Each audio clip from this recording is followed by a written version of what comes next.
hopefully longer than that look like. Our guys have had a chance to recover and recuperate a little bit. I think emotionally and physically, and give us some time to catch our breath, which is why these bye weeks are so important. I think we're probably a little bit healthier than we've been, and we're a little bit more energized, and so we're excited to get to the next 3 weeks. Coach Eggers said that he didn't he understood the benefit of the bye week, but also said we kind of feel ourselves rolling, kind of building the momentum. Yeah. Kind of wish we could play. Do you get a sense of antsiness from them, any of them? I think the guys are excited to compete and excited to play, and it's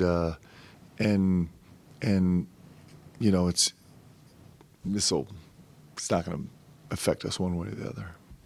Speaking of the recuperation physically, is there any update on JQ? Is he practicing at all, and any change to the timeline there? Yeah, so he's we started him on just a very, very, very light, not even return to play, just a little rehab, and there's just a little bit of swelling that came back. So we're managing that, but it's not imminent right now. Is there a point with him or Cam that you're I don't know, willing is probably not the right word, but where you be to a point where you just go ahead and roll them out for the season, just to give everybody, teammates, fans, everybody, just kind of a clearer picture of what's going on? No, because they're massively important to this team, and they're difference makers for us for sure. We're going to take them if we can get them. And if we didn't have this conversation every day, what would we talk about? We didn't ask about it last week. Was that a community decision? You said, okay, guys, we're not going to ask about I this. think we ran out of time. Yeah, fair enough. Coach, you talked about just making changes in practice recently.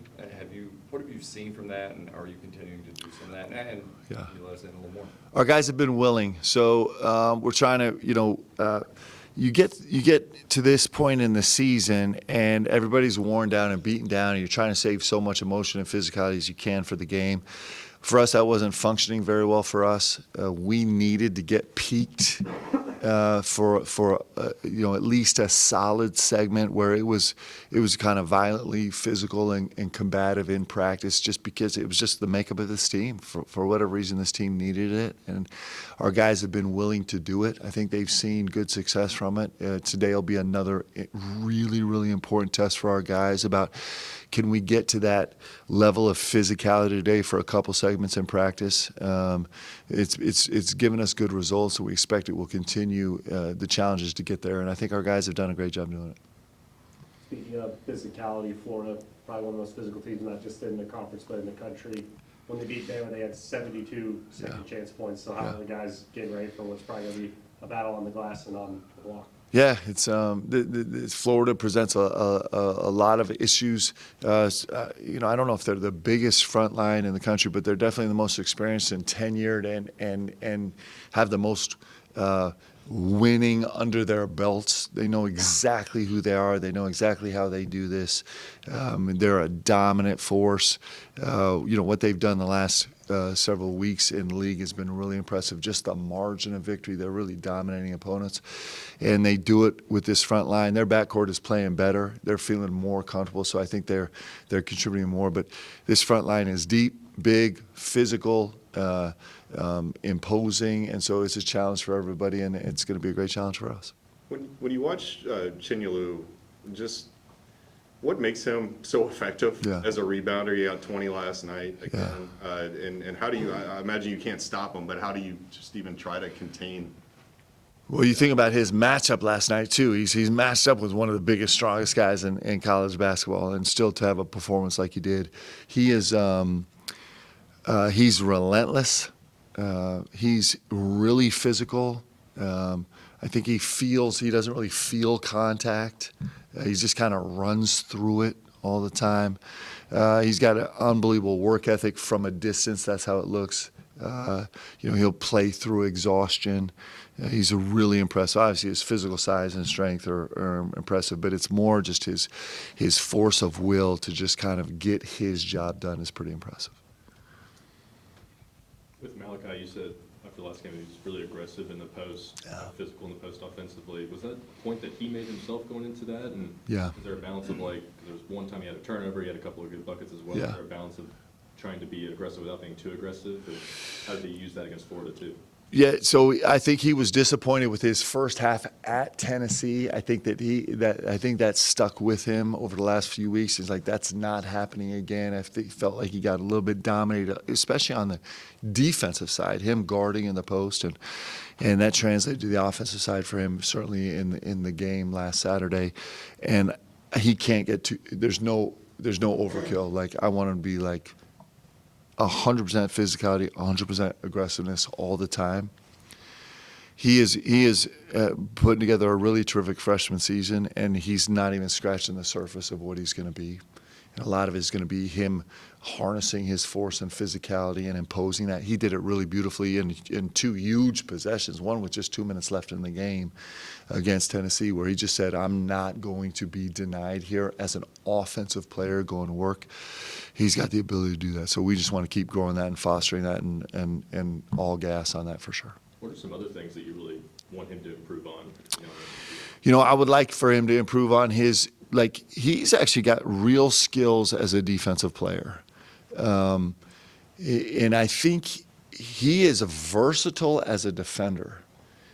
He's versatile in ball screen defense. He's versatile in curl protects. He's versatile as a post defender. He's versatile as a rotational defender. He's versatile as a switch guy.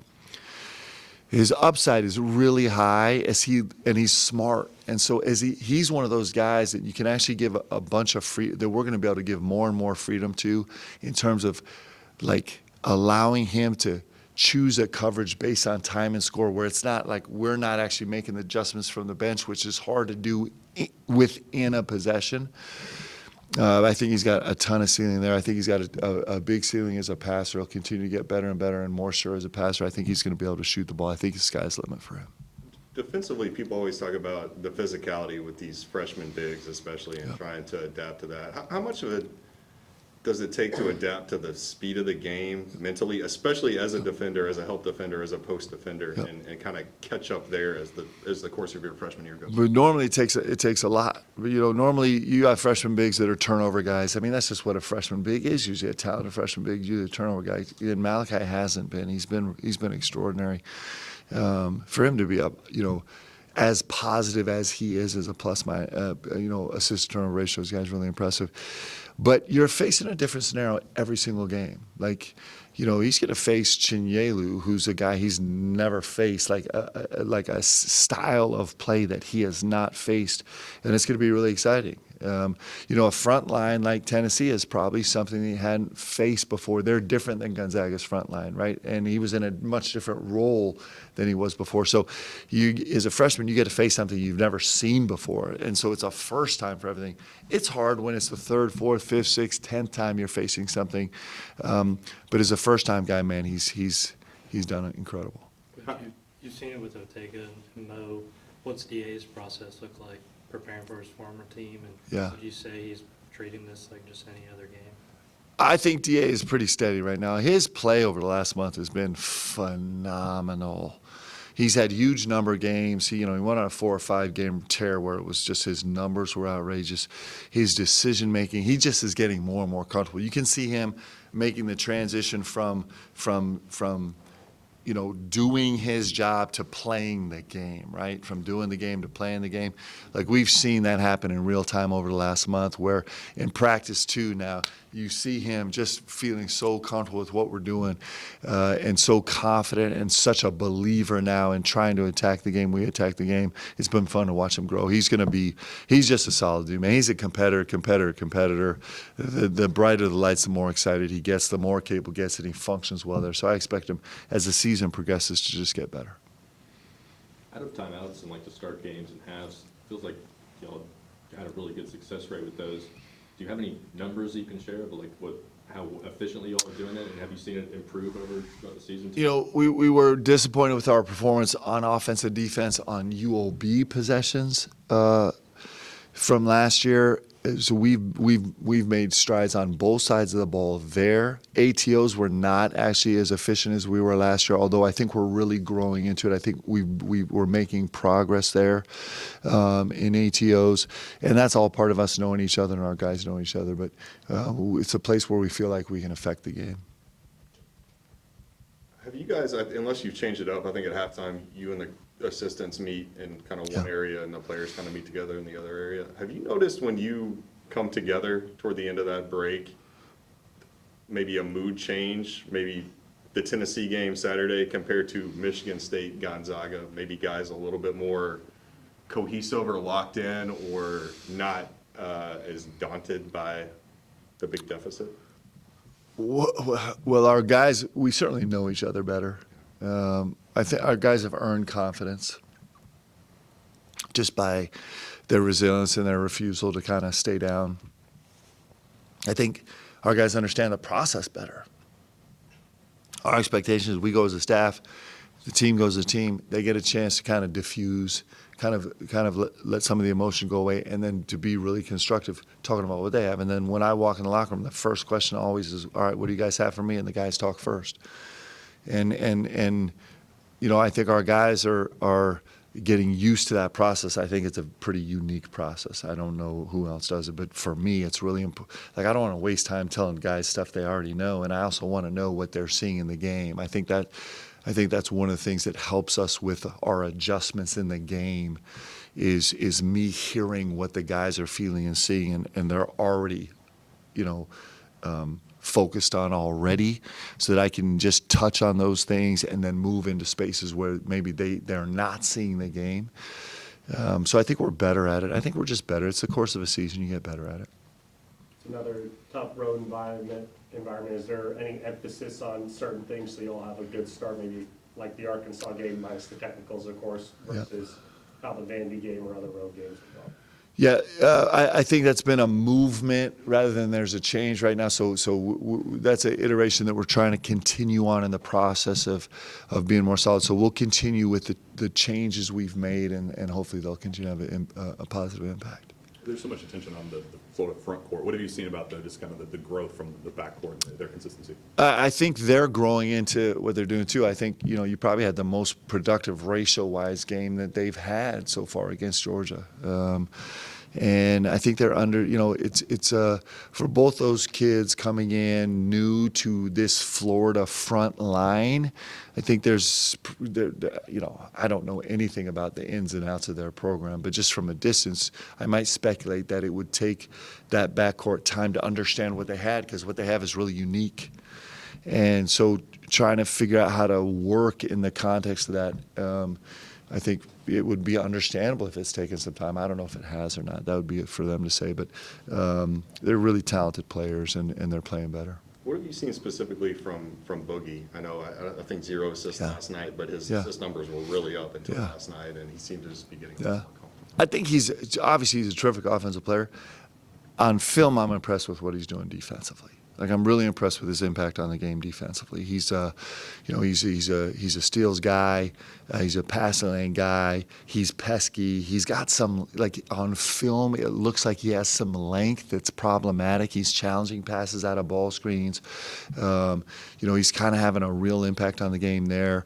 And before I started digging in, that actually surprised me a little bit. I just hadn't paid that much attention to specifically on the team, but I think he's having a real terrific impact on the defense side. Clearly, he's a talented offensive player.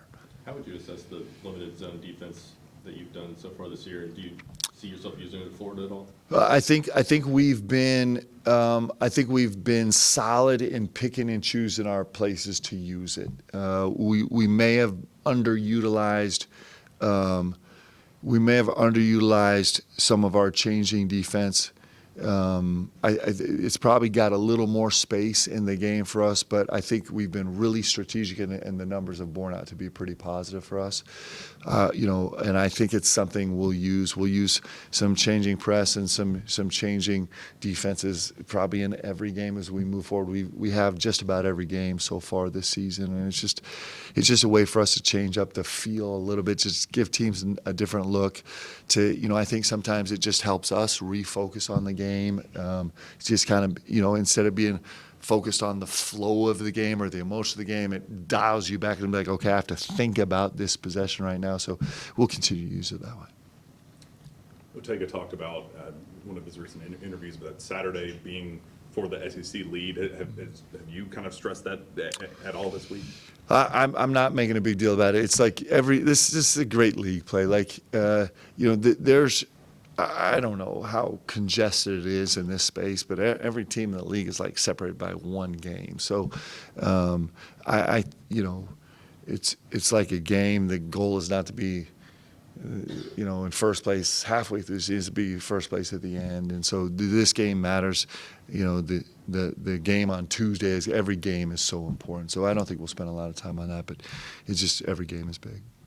When you scout this Florida team, obviously they had some hiccups early on in the season. Do you go back and look at those early games and see like where maybe they improved to get rolling now, or do you just look mostly at what they're doing recently? We'll cherry pick games where we feel like teams were successful guarding them and successful scoring on them, but we'll give way more weight to the games that are recent because every team is evolving. So sometimes you want to go steal something from an early game, something you see, but they're like, man, they've actually answered that question. So it's a little bit give and take, but we'll pay attention. We'll start kind of digesting teams with recent games and then the anomalous games and see if there's something in the anomalous games that has some staying power, and that's pretty standard for every scout.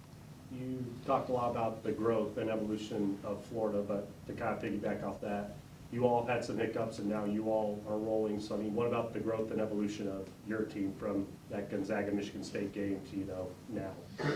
I'm proud of our guys. They're just trying to figure things out, and we still have a lot of this season left, a lot of growth. There's a ton of growth in us. It would be naive of me to think that we're not going to have any more difficult stretches. We will, but what gives me incredible confidence with this group is that they keep getting up, right? And to get up, you have to get better and learn. And this has been a learning group. It's a group that's been really resilient and will continue to be that throughout the rest of the season. And I think it's going to give us a chance to land in a good spot. No more questions. Thanks, guys. Appreciate you.